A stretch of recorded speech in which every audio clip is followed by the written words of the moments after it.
whenever I say it just real quick, it usually takes like 2 or 3 minutes. So I am going to try to make this quick. I'm using some wipe-on poly on this. It's really pretty easy if you've never used it. You know, basically it's exactly what it says, right? So you just pour it and you put it on here. This is actually the first time I've tried the Minwax. Usually I make my own. So usually I get spar urethane, mix it with some mineral oil, and I make my own. I just honestly I couldn't find the jar for that.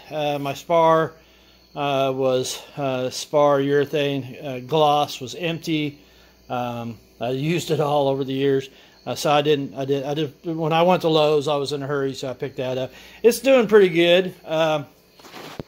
You know, hopefully it's as tough as the spar urethane. But yeah, essentially what I do, especially on a tabletop like this, I'll just kind of pour it out, and then just rub it down with a blue paper towel, something lint free. And then kind of hit the sides with the excess. I'd already tossed my gloves and stuff away, so I glove up for sure.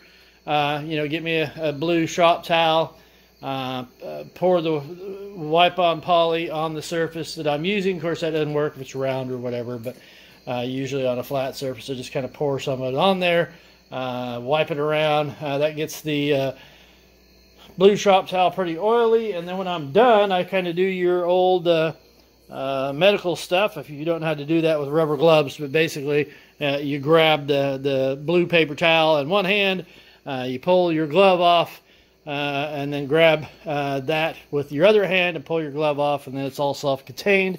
Probably will, because things do combust sometimes, I will be throwing that out on the burn pile here before the end of the day, so that my lab can run it around, chew it up in the yard, because that's what she does.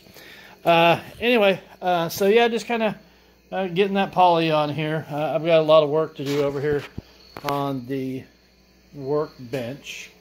Trying to get this place straightened up and ready for winter. I'd like to get my lawnmower in here, but I don't see that happening. So that may sit out under a tarp again for another year, but I'd rather it not do that. But we'll see. I don't really have the biggest garage. They say it's a car and a half, but it's like, yeah, okay, whatever. My truck would fit in here, but if I wanted to. If I didn't have it full of crap. Anyway, so that's kind of it for wipe-on poly. It's really pretty simple. Like I said, to be quite honest, you can make your own for a lot less money. Just real easy. Look at it on the internet. There's a million different recipes for it. But usually it's pretty simple. It just depends on how thick and thin you want it. Like I said, a good urethane or a good polyurethane, whichever one you want to use, with some mineral oil will do a really good job. So the only thing I ever really kind of look for is just, make sure that I have oil-based stuff, so I'm not mixing oil and water. So I have oil-based urethane usually to mix with the mineral oil. But then I put those two together and, pour in the, either a 1 to 3 or a half and half, or, 2 to 1 or whatever ratio, depending on how thick I need it. For the bottom and the sides here, they are going to be used by children. Children are going to be crawling around on this, bumping their heads up on it and stuff. What I'm going to do, though, this is relatively thin. I can't control their poly. It's pretty thin stuff, but I'll go ahead and just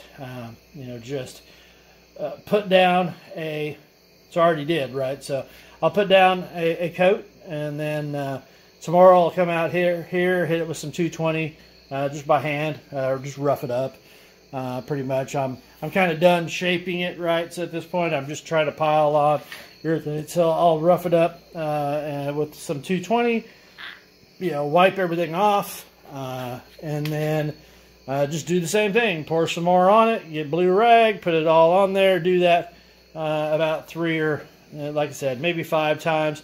You can do more coats in a day. It actually does dry in about 2 to 3 hours, so that you can put another one out here. I may do one more before I go to bed. I don't know. Depends. It's getting dark.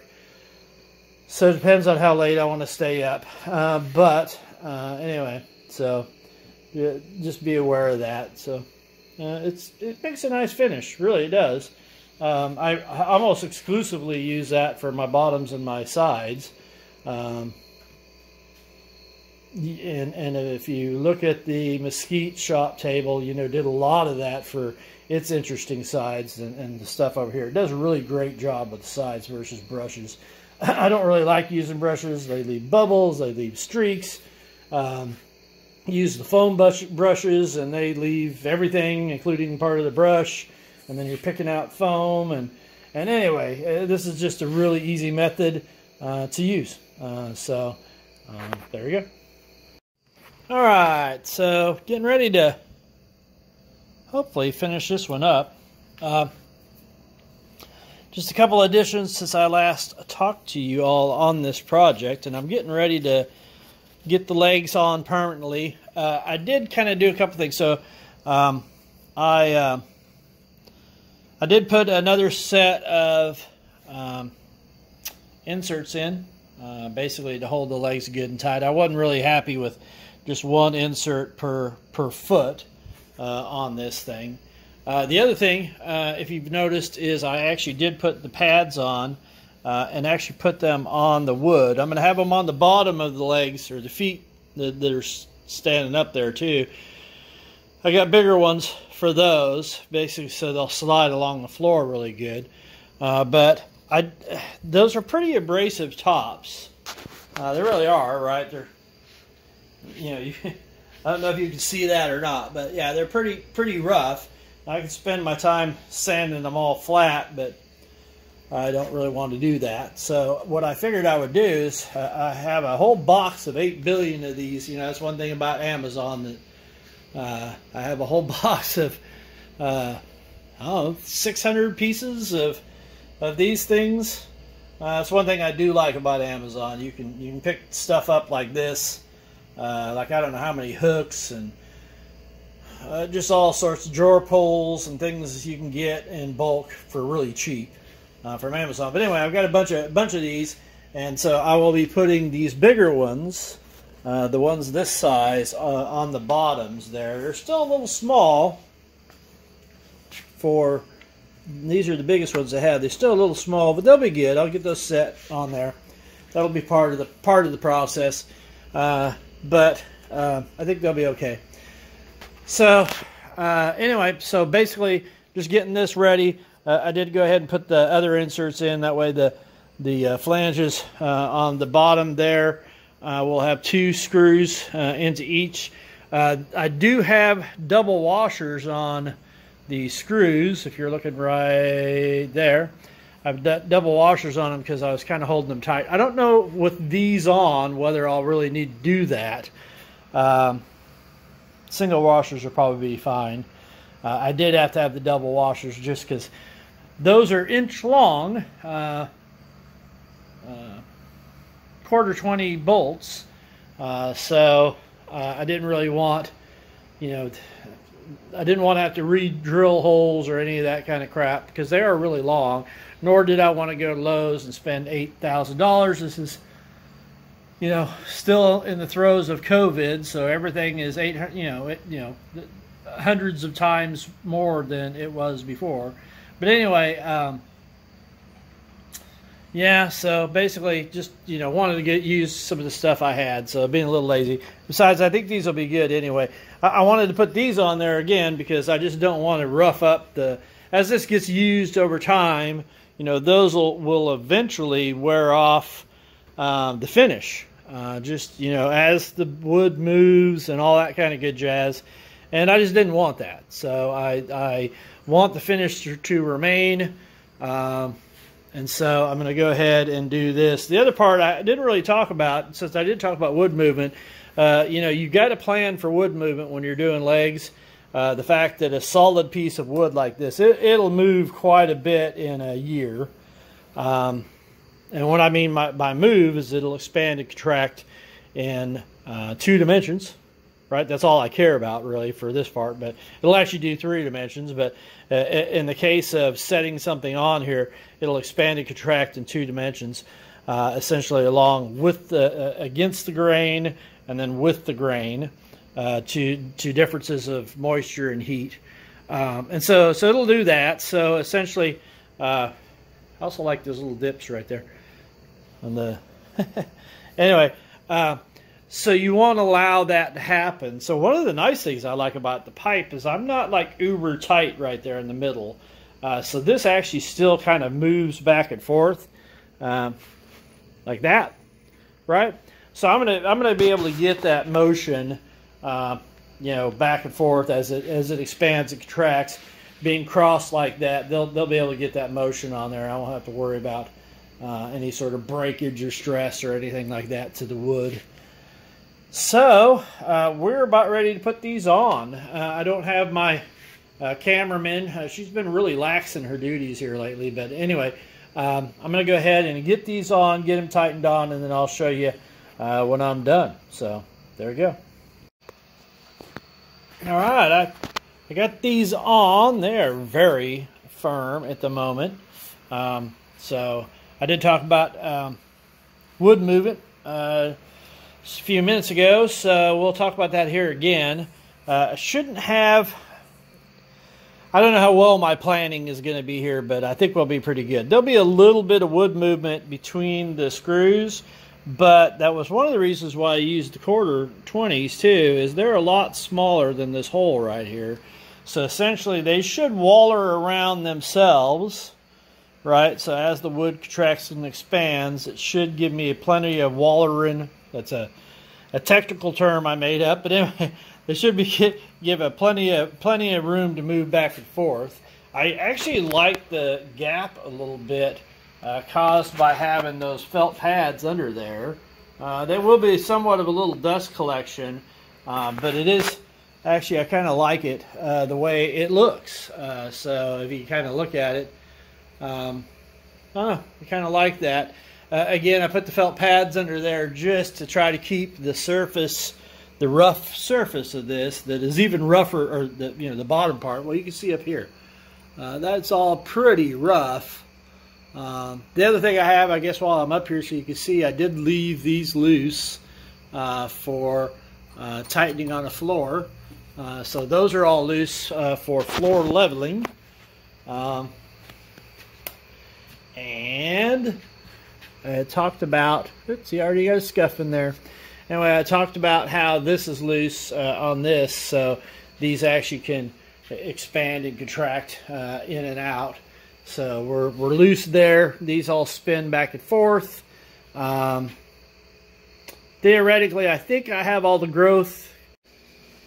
I don't know if that last video will actually go. I'll probably have to cut the end off of it. But anyway, my daughter called. She was important.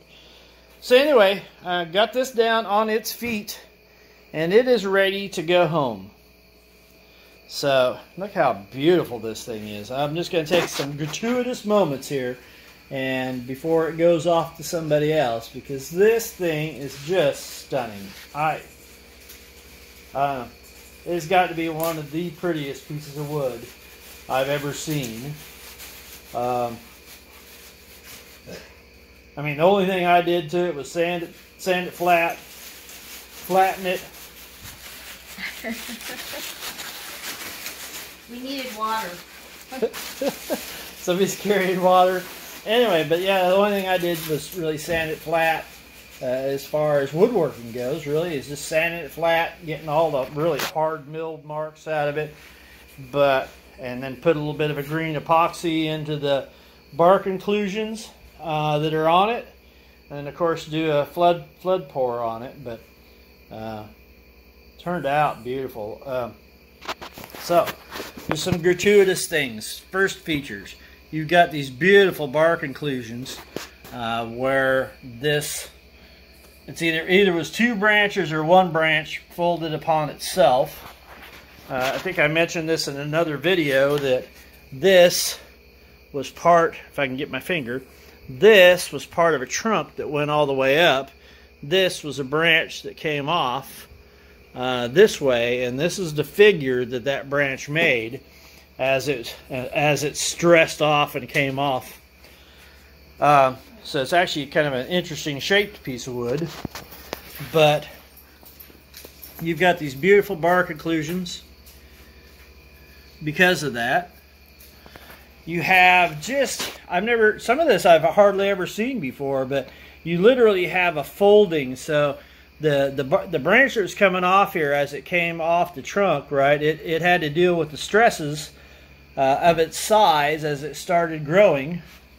And so because of that, it has all these neat features on here. This light and this dark, that wasn't me staining or doing anything. That was it. Basically what it is just folding in the grain on itself as it's trying to hold the structure up. And you have a lot of it on the bottom too. So as it comes on the bottom, but you have those that's kind of a feature of it. You have these really light and dark spots as it did the fold. And then these are really cool. These little stripes that do have chatoyance on them. They are just amazing. Again, they're not sharp blade or sharp. They're not saw blade marks or any of that kind of stuff. They really are just the wood itself, just curling. There are actually, I left some saw blades in here. This was cut really deep and roughly. The miller who did it, of course, he didn't give a crap about this. He just wanted the trunk for veneer, so they, just cut this. This is just waste wood. That's what's really funny about. People don't realize that the sawmills will just take a piece like this and just burn it. Burn this. This wood essentially made art, right? It made its own art, waiting for somebody to crack it open, which was the miller, and waiting for somebody like me to do something with it. It's absolutely just gorgeous. So you can see all that bloshing there. That all is the wood itself. You can kind of see the grains as they roll up. You got this beautiful little stripe right here that comes up, and it's nearly green right there. I don't know if the video will pull that out, and then it turns to a blue right through there. Really pretty. Beautiful reds, greens. Just talking to my daughter, you got oranges in here. And I mean greens, not like the epoxy greens, its own greens. You can see it right there.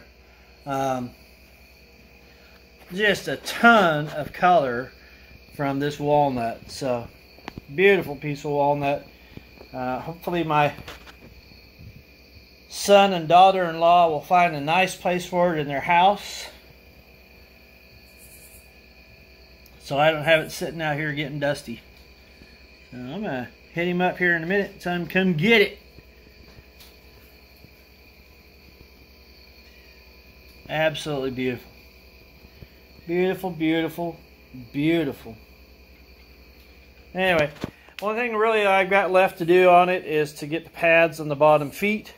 They're adjustable. I'll just give the pads to my son, tell him to stick them on when he gets them home, and so it'll slide around.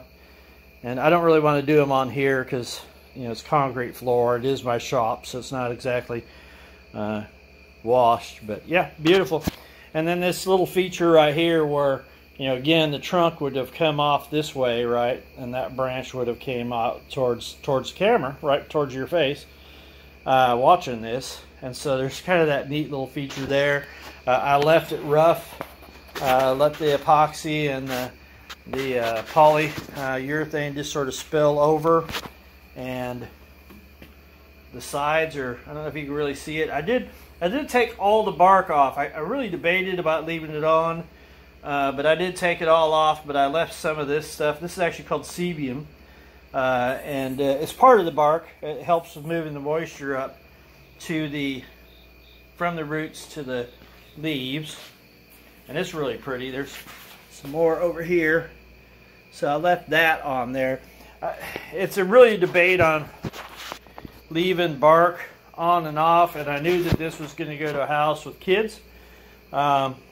You can leave the bark on. On some woods you can't at all. On some woods you can.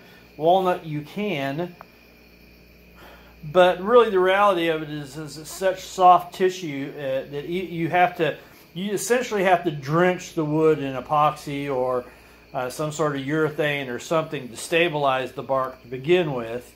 And then after a while, kids sitting on them, wiggling legs and all that kind of stuff, you're going to wear that coating off. And then you're going to end up with just a big ring around your floor of bark as it, disintegrates over the years. And then this thing will end up in the, in the basement somewhere. Oh yeah, it's really pretty, but it leaves a big mess on the floor. So that's why I took the bark off. You don't have to do that. Again, you can leave the bark on the walnut. It actually holds its bark pretty well. That's why I couldn't even get the C-beam off at all. But yeah, it holds its bark pretty well. But it's still going to dissolve. It's bark. Now, what I did for the bark inclusions up here, of course, is they're covered with, probably about 1/8 of an inch of maybe a little less, a lean 1/8 of epoxy. So they're nothing's gonna happen to them. They'll stay where they're at. But anyway, beautiful. It is done.